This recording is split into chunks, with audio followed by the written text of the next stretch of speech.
The Christmas Angel by Abbie Farwell Brown. Chapter 1. The Playbox. At the sound of footsteps along the hall, Miss Terry looked up from the letter which she was reading for the 6th time. "Of course I would not see him," she said, pursing her lips into a hard line. "Certainly not." A bump on the library door, as from an opposing knee, did duty for a knock. "Bring the box in here, Nora," said Miss Terry, holding open the door for her servant, who was gasping under the weight of a packing case. "Set it down on the rug by the fireplace. I am going to look it over and burn up the rubbish this evening." She glanced once more at the letter in her hand, then with a sniff tossed it upon the fire. "Yes'm," said Nora, as she set down the box with a thump. She stooped once more to pick up something which had fallen out when the cover was jarred open. It was a pink papier-mâché angel, such as are often hung from the top of Christmas trees as a crowning symbol. Nora stood holding it between thumb and finger, staring amazedly. Who would think to find such a bit of frivolity in the house of Miss Terry? Her mistress looked up from the fire, where the bit of writing was writhing painfully, and caught the expression of Nora's face. "What have you there?" she asked, frowning, as she took the object into her own hands. "The Christmas angel!" she exclaimed under her breath. "I had quite forgotten it." Then, as if it burned her fingers, she thrust the little image back into the box and turned to Nora brusquely. "There, that's all. You can go now, Nora," she said. "Yes'm," answered the maid. She hesitated. "If you please'm, it's Christmas Eve." "Well, I believe so," snapped Miss Terry, who seemed to be in a particularly bad humor this evening. "What do you want?" Nora flushed, but she was hardened to her mistress's manner. "Only to ask if I may go out for a little while to see the decorations and hear the singing." "Decorations? Singing? Fiddlestick!" retorted Miss Terry, poker in hand. "What decorations? What singing?" "Why, all the windows along the street are full of candles," answered Nora. "Rows of candles in every house, to light the Christ child on his way when he comes through the city tonight." "Fiddlestick!" again snarled her mistress. "And choir boys are going about the streets, they say, singing carols in front of the lighted houses," continued Nora enthusiastically. "It must sound so pretty." "They had much better be at home in bed. I believe people are losing their minds." "Please'm, may I go?" asked Nora again. Nora had no Puritanic traditions to her account. Moreover, she was young and warm and enthusiastic. Sometimes the spell of Miss Terry's somber house threatened her to the point of desperation. It was so this Christmas Eve, but she made her request with apparent calmness. "Yes, go along," assented her mistress ungraciously. "Thank you, said the servant demurely, but with a brightening of her blue eyes, and presently the area door banged behind her quick-retreating footsteps. Didn't take her long to get ready," muttered Miss Terry, giving the fire a vicious poke. She was alone in the house on Christmas Eve, and not a man, woman, or child in the world cared. Well, it was what she wanted. It was of her own doing. If she had wished... She sat back in her chair, with thin, long hands lying along the arms of it, gazing into the fire. A bit of paper there was crumbling into ashes. Alone on Christmas Eve. Even Nora had some relation with the world outside. Was there not a stalwart officer waiting for her on the nearest corner? Even Nora could feel a simple childish pleasure in candles and carols and merriment, and the old, old superstition. "Stuff and nonsense," mused Miss Terry scornfully. "What is our Christmas, anyway? A time for shopkeepers to sell, and for foolish folks to kill themselves in buying. Christmas spirit? No. It is all humbug, all selfishness and worry, an unwholesome season of unnatural activities. I am glad I am out of it. I am glad no one expects anything of me, nor I of anyone. I am quite independent, blessedly independent of the whole foolish business. It is a good time to begin clearing up for the new year. I'm glad I thought of it. I've long threatened to get rid of the stuff that has been accumulating in that corner of the attic. Now I will begin. She tugged the packing case an inch nearer the fire. It was like Miss Terry to insist upon that nearer inch. Then she raised the cover. It was a box full of children's battered toys, old-fashioned and quaint. The toys in vogue 30, 40, 50 years earlier, when Miss Terry was a child. She gave a reminiscent sniff as she threw up the cover, and saw on the underside of it a big label of pasteboard, unevenly lettered. Playbox of Tom Terry and Angelina Terry. Humph, she snorted. There was a great deal in that humph. It meant, yes, Tom's name had plenty of room, while poor little Angelina had to squeeze in as well as she could. How like Tom! This accounted for everything, even to his not being in his sister's house this very night.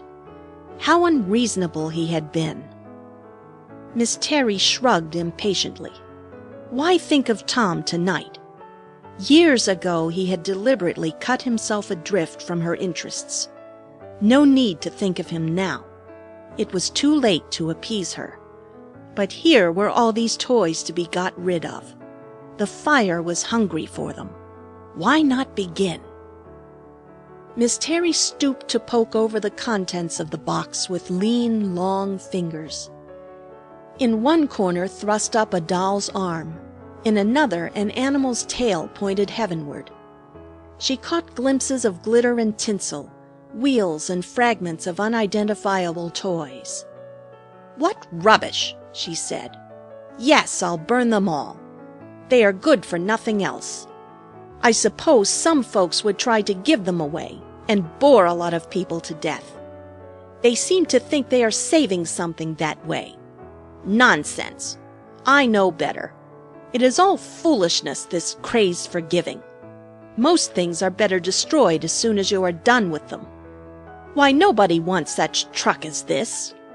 Now, could any child ever have cared for so silly a thing?" She pulled out a faded jumping jack and regarded it scornfully. Idiotic! Such toys are demoralizing for children, weaken their minds. It is a shame to think how everyone seems bound to spoil children, especially at Christmas time. Well, no one can say that I have added to the shameful waste. Miss Terry tossed the poor jumping jack on the fire and eyed his last contortions with grim satisfaction. But as she watched, a quaint idea came to her. She was famous for eccentric ideas. "I will try an experiment," she said. "I will prove once for all my point about the Christmas spirit. I will drop some of these old toys out on the sidewalk and see what happens. It may be interesting." Chapter 2. Jack-in-the-Box. Miss Terry rose and crossed 2 rooms to the front window, looking out upon the street. A flare of light almost blinded her eyes. Every window opposite her along the block, as far as she could see, was illuminated with a row of lighted candles across the sash.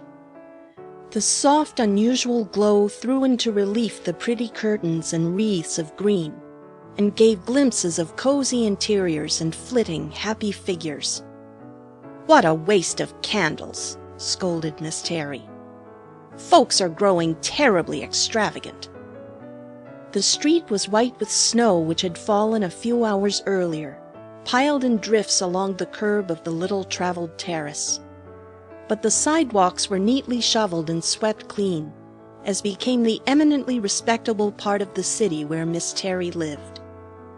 A long flight of steps with iron railing at the side led down from the front door, upon which a silver plate had for generations in decorous flourishes announced the name of Terry. Miss Terry returned to the play box and drew out between thumb and finger the topmost toy. It happened to be a wooden box, with a wire hasp for fastening the cover.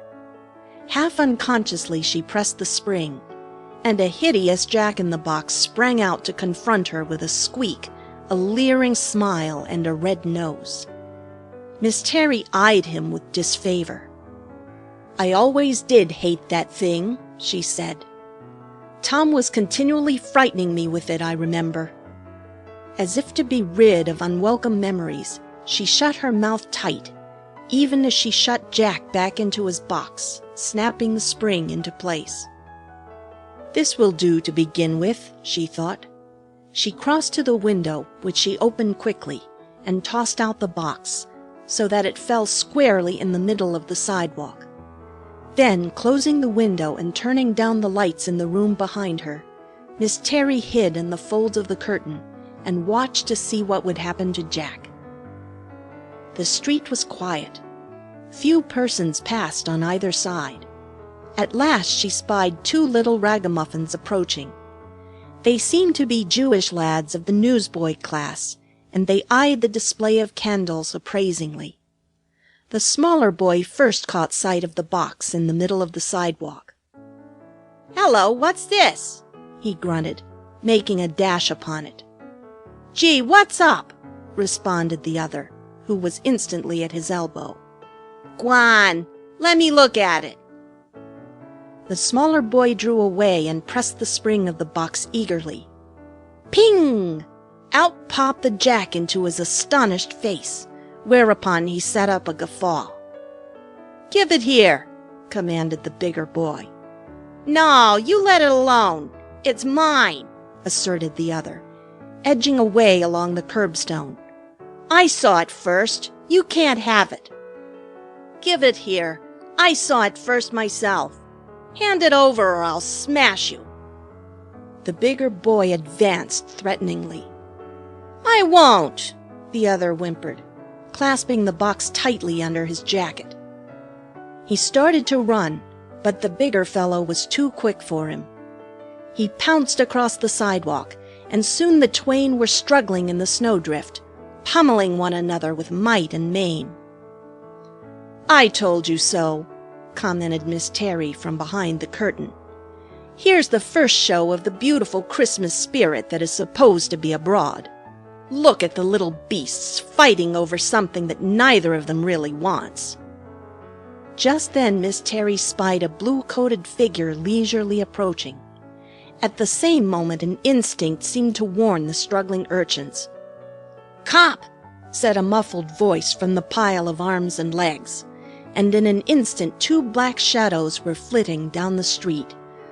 But not before the bigger boy had wrenched the box from the pocket of the little chap.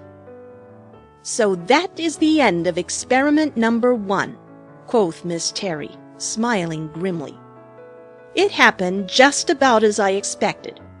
They will be fighting again as soon as they are out of sight. They are Jews, but that doesn't make any difference about the Christmas spirit. Now let's see what becomes of the next experiment." Chapter 3. The Flanton Dog. She returned to the play box by the fire and rummaged for a few minutes among the tangled toys. Then with something like a chuckle she drew out a soft, pale creature with 4 wobbly legs. "The Flanton Dog," she said. "Well, I vow, I had forgotten all about him. It was Tom who coined the name for him because he was made of Canton flannel." She stood the thing up on the table as well as his weak legs would allow, and inspected him critically. He certainly was a forlorn specimen. One of the black beads which had served him for eyes was gone.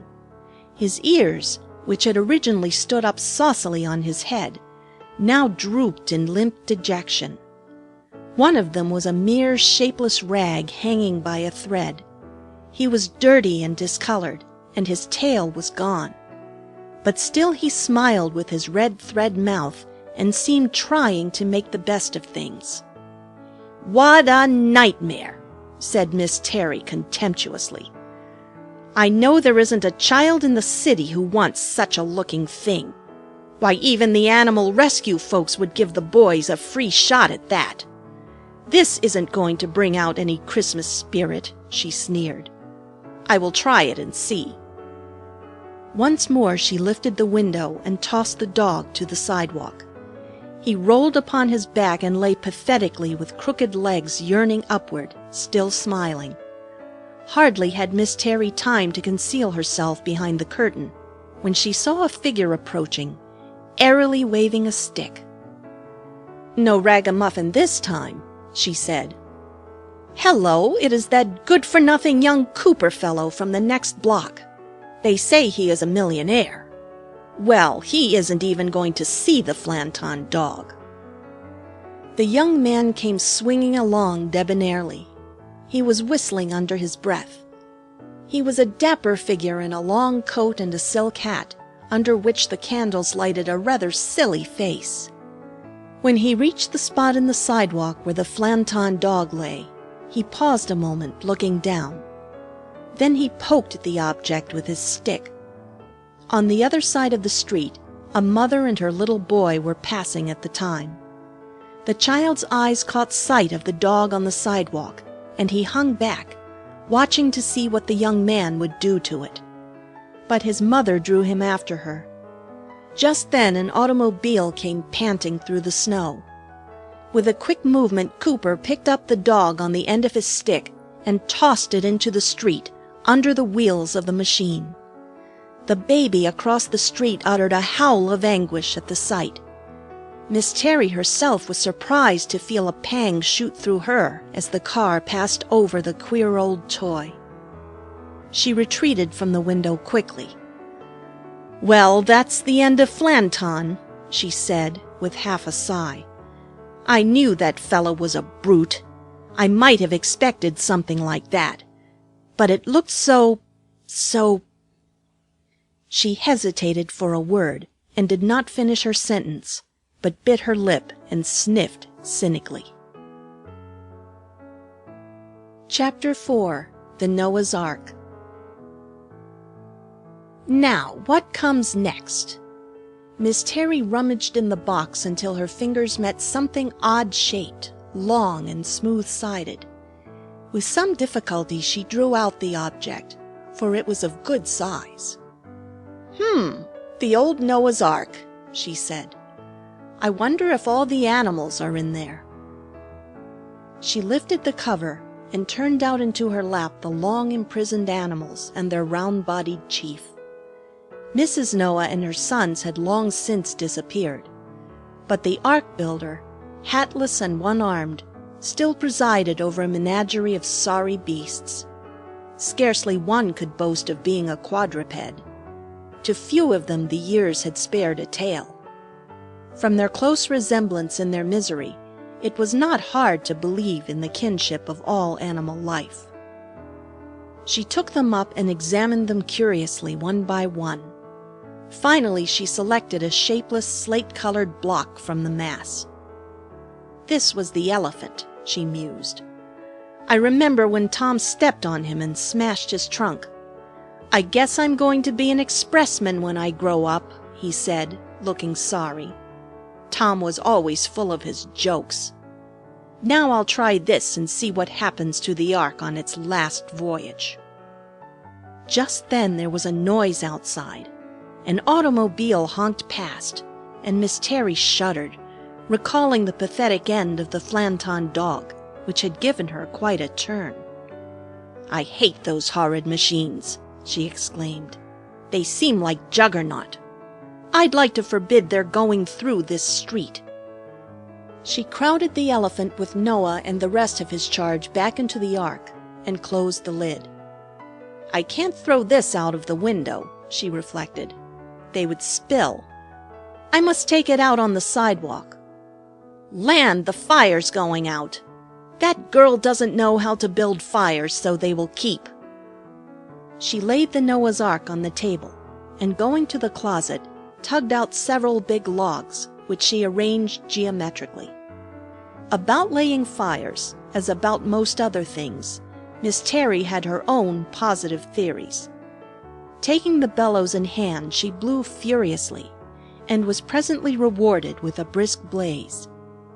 She smiled with satisfaction, and trotted upstairs to find her red knit shawl. With this about her shoulders, she was prepared to brave the December frost. Down the steps she went, and deposited the ark discreetly at their foot, then returned to take up her position behind the curtains. There were a good many people passing, but they seemed too preoccupied to glance down at the sidewalk.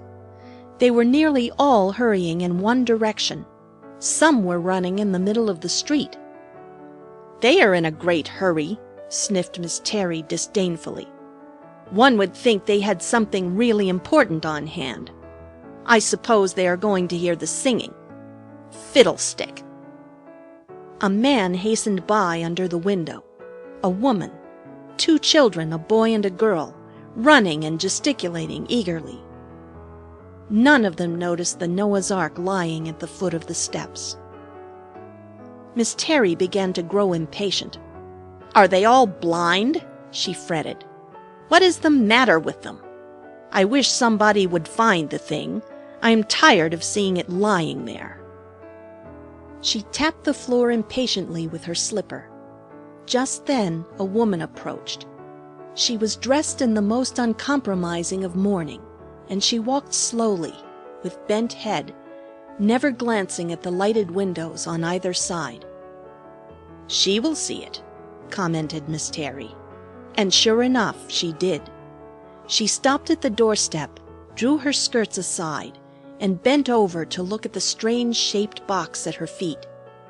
Finally she lifted it, but immediately she shivered and acted so strangely that Miss Terry thought she was about to break the toy in pieces on the steps or throw it into the street. Evidently she detested the sight of it.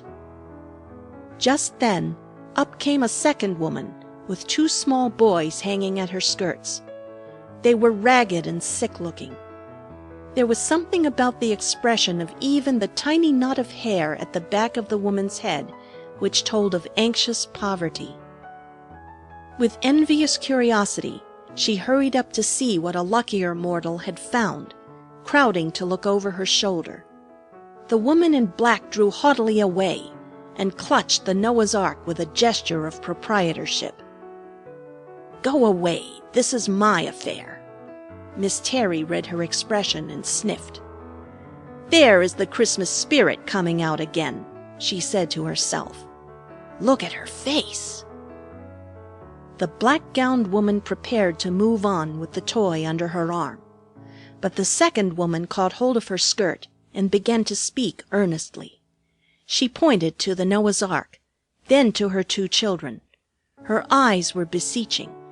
The little boys crowded forward eagerly, but some wicked spirit seemed to have seized the finder of the Ark.